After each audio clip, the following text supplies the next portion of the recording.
In the summer of 1652, two of the greatest trading nations on Earth stood eye to eye across a narrow stretch of grey water. Neither planned to start a war. Both would end up fighting four of them. The English Channel, mid-17th century. Fog rolls low over the waves. The Dutch Republic, barely the size of a modern county, has become the richest trading power on the planet. The Dutch Republic, barely the size of a modern county, has become the richest trading power on the planet. Its ships outnumber every other nation's combined. And England, hungry, proud, and newly a republic itself, has had enough of watching from the shore.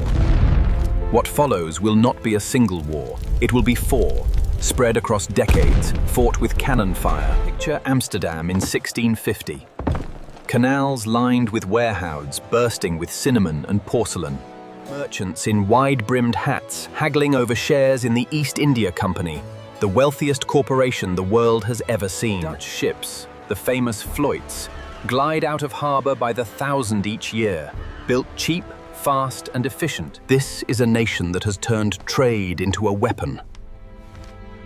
And it terrifies its neighbours. Across the water, England watches its own merchants struggle to compete. Parliament responds not with better ships, but with a law. The Navigation Act of 1651 declares that goods entering English ports must arrive on English vessels. It is a direct blow to Dutch commerce, and everyone in London and Amsterdam alike knows exactly what it means. Parliament responds not with better ships, but with a law. The Navigation Act of 1651 declares that goods entering English ports must arrive on English vessels. The first shots come almost by accident. Off the coast of Dover, an English fleet under Robert Blake demands a Dutch convoy dip its flag in salute, an old The Dutch commander, Martin Tromp, refuses.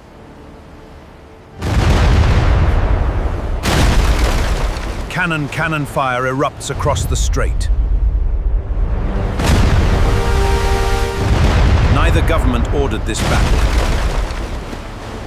but neither will back down from it either. Within months, the First Anglo-Dutch War is underway.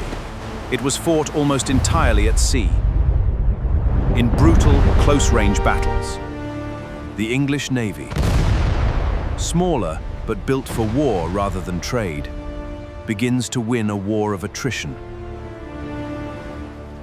By 1654, the Dutch sue for peace, but peace, as both sides will learn, is only ever temporary. 13 years pass. Old wounds do not heal. They simply wait. In 1665, war returns, sharper and more personal. This time, the Dutch have prepared. Admiral Michiel Naval History commands a fleet unlike any before it, disciplined, innovative, devastating. Then comes the moment English pride will never fully recover from.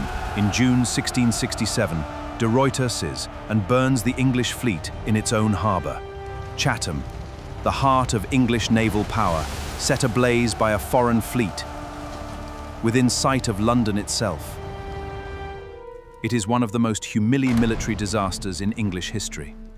And it happens in peacetime negotiations.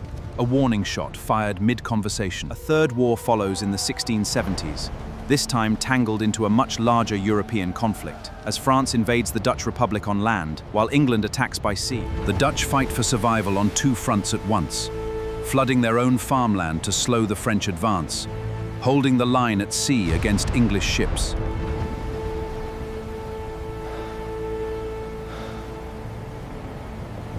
It is a war of exhaustion more than glory. And slowly, something shifts.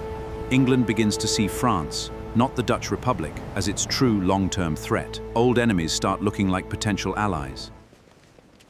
The Glorious Revolution ties the two nations together in a way cannon fire never could.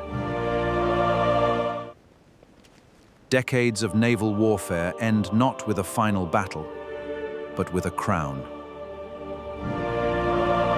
The rivalry that once burned entire fleets quietly becomes a partnership, and the balance of European power begins tilting toward a new alliance altogether. 4 wars, decades of cannon smoke and burning ships.